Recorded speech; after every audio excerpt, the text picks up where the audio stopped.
இப்போ இன்னொரு பக்கம் பாத்தீங்கன்னா சீமான் அவர்களுடைய அரசியல். ஒரு பக்கம் முப்பெரும் விழா அப்படின்னு சொல்லிட்டு பறையர் சமூகத்துக்கு ஆதரவான 3 தலைவர்களை முன்வைத்து ஒரு பொதுக்கூட்டத்தை நடத்துறாரு. இன்னொரு பக்கம் இன்னும் சில நாட்கள்ல தேவேந்திர வேளாளர்கள் சமூகத்தை முன்வைத்து பட்டியல் சமூக வெளியேற்றம் அப்படின்ற ஒரு கான்செப்டை முன் வச்சு அங்க ஆர்ப்பாட்டத்தை பண்றாரு. அந்த மக்களிடையே ஒரு வரவேற்பும் இருக்கு. சோ பட்டியல் சமூக வாக்குகளை டைரக்டா குறி வைக்கிறாரு. கண்டிப்பா குறி வைக்கிறாரு, பச்சையா குறி வைக்கிறாரு. இந்தியா ஃபுல்லா ஜாதி அரசியல்ங்கிறாரு, தமிழ்நாட்டிலும் ஜாதி அரசியல் சொல்றாரு. ஆனஸ்டா உண்மையா சொல்றாரு. இங்க போலிகள் கபட வேடதாரிகள் ஊடகத்துல என்னவோ பொய்யா பேசிட்டு இருக்கிறான். கபட வேடதாரிகளும் போலிகளும் பொய்யா பேசிட்டு இருக்கான். சீமான் பேசுற அரசியல் கரெக்டான அரசியல் தான். அவரு பறையர்களும் தேவேந்திர வேளாளர்களும் உரிய முக்கியத்துவம் பெறலாம்னு நினைக்கிறாரு. அவங்களை கன்சல்டேட் பண்ணக்கூடிய வேலையை அவர் பாக்குறாரு. இன்னைக்கு பட்டியல் வெளியேற்றம் தேவேந்திர வேளாளருக்காக தான் இருக்கிறாரு. தேவேந்திர வேளாளர்களுக்கு பட்டியல்ல இருக்கும் போது 5% உயர்த்தி கேட்கிறாரு. பட் பட்டியல் விட்டு அவங்க வெளியேறக்கூடிய கோரிக்கைக்கு ஆதரவு கொடுக்கிறாரு. பலர்களே பாண்டியர்கள் சொல்றாரு. தேவேந்திர வேளாளர் இவர்கள் வேளாளர்கள் இல்லைன்னா யார் வேளாளர்கள் கேட்கிறாரு. ஆனஸ்டா தானே கேட்கிறாரு, வெளிப்படையா தானே கேட்கிறாரு. தப்பு இல்லையா அதுல? தேவேந்திர வேளாளர்கள் அங்க எவன் வேளாளருங்கிறாரு. பலர்களே பாண்டியர்கள் சொன்ன மட்டுமல்ல, பேர் மாற்றத்துக்கும் முழுமையா நிற்கிறாரு, பட்டியல் வெளியேற்றத்துக்கும் நிற்கிறாரு. பட்டியல் அவங்க இருக்கும்போது 5% உயர்த்தி கொடுக்கணும்னு சொல்றாரு. கிளாரிட்டியோட தெளிவா தானே நிற்கிறாரு. அதற்காக ஐயா பசும்பொன் முத்துராமலிங்க தேவர் நிறுவனத்துக்கு போக கூடாதுன்னு சொல்லும் போது அங்க போயிட்டே வந்தாரு. எடப்பாடி போறாரா? அப்ப மக்களுக்கு தெரியும் இல்ல, களத்துக்குள்ள சீமா நிற்கிறாரு. விக்ரமாண்டிய ஈரோடு கிழக்க நிற்கிறாரு. டெபாசிட் இழந்துரும் அல்லது 10.5ல பதில் சொல்ல முடியாதுன்னு களத்தை விட்டு ஓடுறாரு எடப்பாடி பழனிசாமி. திமுக அண்ணா திமுகவும் காங்கிரஸ் பாஜகவின் ஒட்டுண்டிகள் தொங்கு சதைகள்னு நிலையான கொள்கையில இருக்கிறாரு சீமான். 24 எடுத்த நிலைப்பாட்டுல இருந்து எடப்பாடி மாத்திட்டு போறாரு. இது 4 பேர் ஊடகத்துல மறைச்சிட்டா மக்களுக்கு கூர்ந்து பார்க்கக்கூடியவங்களுக்கு உண்மை தெரியாமலா போகும். இப்போ பட்டியல் சமூக வாக்குகளை சீமான் அவர்கள் குறிவைக்கும் பொழுது திருமா அவர்களோ கிருஷ்ணசாமி அவர்களோ ஜான் பாண்டியன் அவர்களோ ரசிப்பாங்கன்னு நினைக்கிறீங்களா? இல்ல, அவங்க அதுக்கு எதிர்வினை ஆற்றத்தான் செய்வாங்க. தங்களுடைய வாக்கு வங்கி இன்னொருத்தர் குறிவைக்க வரும்போது எதிர்வினை ஆற்றத்தானே செய்வாங்க. அவங்களை தாண்டி இந்த பக்கம் இளைஞர்கள் ஓட்டு போடுவாங்களா சீமான் அவர்களுக்கு? சீமானுக்கு விழுந்த வாக்குல பெரும்பகுதி பட்டியலின வாக்குகள் தான். இப்ப 100 பேருக்கு 8 பேர் சீமானுக்கு ஓட்டு போட்டிருக்காங்கன்னா தேவேந்திர வேளாளர்கள் 100 பேருக்கு 20 பேர் போட்டிருக்காங்க. ஆவரேஜா 100 தேவேந்திர வேளாளர்ல 20 தேவேந்திர வேளாளர் போட்டிருக்காங்க. அதை 40 ஆக்குறதுக்கு ஒரு முயற்சி பண்றாரு. பறையர் சமூக வாக்குகள்ல 100 பறையர்கள்ல 10-12 பேர் போட்டிருக்காங்க. அதை 30 ஆக்குறதுக்கு முயற்சி பண்றாரு. மற்ற சமூக வாக்குகள்லாம் எப்படி சார்? மற்ற சமூக வாக்குகளை பொறுத்த அளவுல முக்குலத்தோர் வாக்கு 108ன்னா சீமானுக்கு 108 விழுந்திருக்கும். வன்னியர் வாக்கு 108ன்னா வன்னியர் வாக்கு 104-5 தான் விழுந்திருக்கும். செங்குந்தர் வாக்கு 108ன்னா 12 விழுந்திருக்கும். வண்ணார் நாவிதர் குயவர் போன்ற சமூகங்கள் வாக்கு 108 அவருக்கு ஆவரேஜ்னா இவங்க மத்தியில 15-16 விழுந்திருக்கும். பரவாயில்ல. பிராமணர் ஓட்டு 108ன்னா பிராமணர் ஓட்டு 101 கூட விழுந்திருக்காது. இப்போ 5 பிராமணர்களை போட்டு அதுல நமக்கு என்ன கிடைக்குதோ அந்த ஆவரேஜ பிராமணர்களையும் எடுக்கணும்னு பாரதியார், பரிதிமால் கலைஞர், உவே சாமிநாத ஐயர், வைத்தியநாத ஐயர், இவரு ராமானுஜர், மதத்தில் படிச்ச ராமானுஜர்ன்னு 5 பிராமணர்களை ஓட்டு போட்டு 100க்கு என்ன ஓட்டு நம்ம வாங்குறோமோ அதே ஓட்டு பிராமணர்களையும் வாங்கணும். ஒரு 17 to 20 வரை அவர் எதிர்பார்க்காரு. 15 to 20% வாக்கு தனக்கு கிடைக்கும் நம்புறாரு. பிராமணர்கள் மத்தியிலும் அந்த வாக்கு வந்ததுன்னா அந்த 15 to 20% ரீச் பண்ணிடலாம்னு நினைக்கிறாரு அவர். ஒரு பக்கம் ஆடு மாடுகளுக்கான மாநாடு போடுறாரு, இன்னொரு பக்கம் பனை ஏறி ஆர்ப்பாட்டம் பண்றாரு. இதுக்குள்ளேயும் சாதி கணக்குகள் இருக்குமா? ஆடு மாடு எல்லாரும் மேய்க்கிறாங்க, மரம் எல்லாரும் ஏறுறாங்க. என்றாலும் நாடார், கோனார், யாதவ் இந்த டார்கெட் அவர்கிட்ட இருக்கத்தான் செய்யுது. அந்த மக்கள் அவர் ஆதரிக்கிறாங்களா? எப்படி பாசிட்டிவா பாக்குறாங்களா சீமான?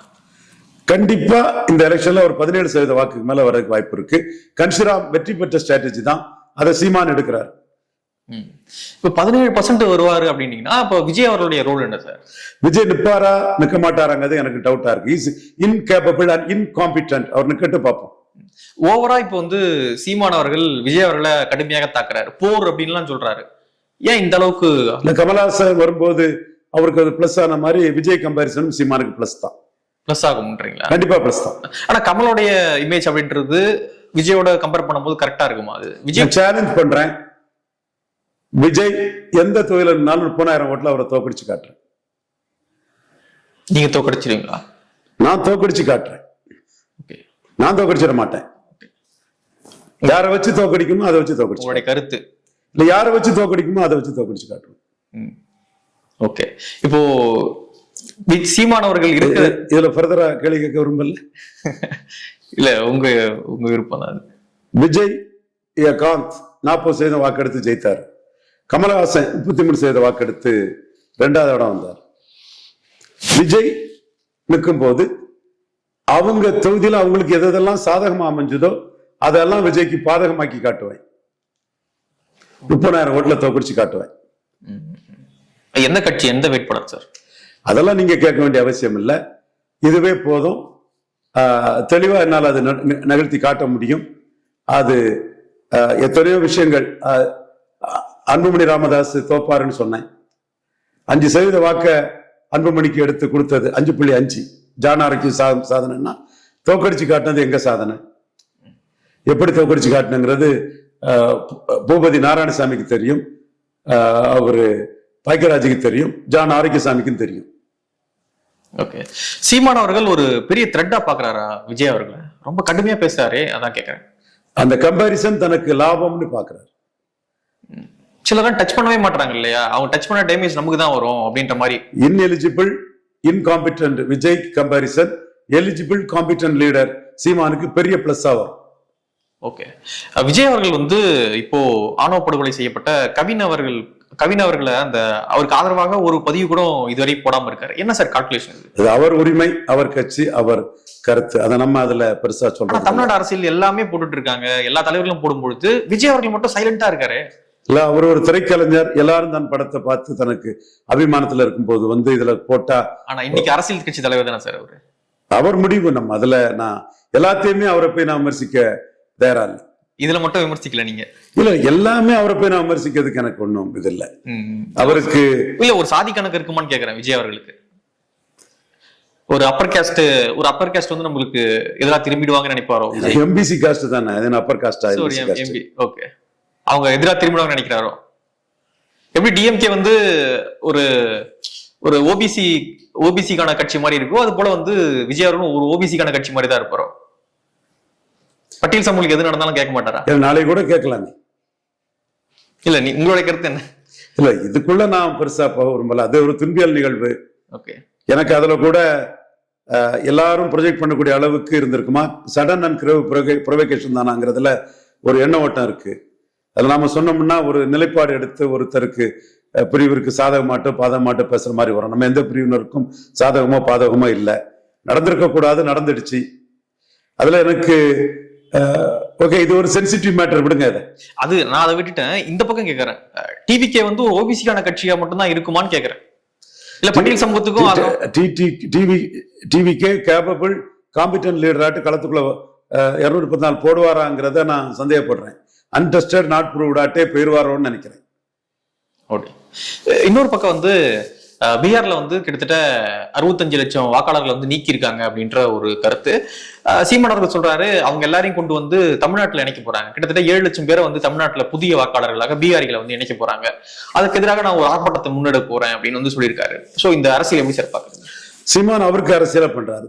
தமிழருங்கிற அரசியலின் கூறாட்டு இதை பண்றாரு. சீமான்ட்ட ஒரு ஐடியாலஜி இருக்கு. இந்த ஐடியாலஜில அவர் முன்னெடுத்துட்டு போறாரு.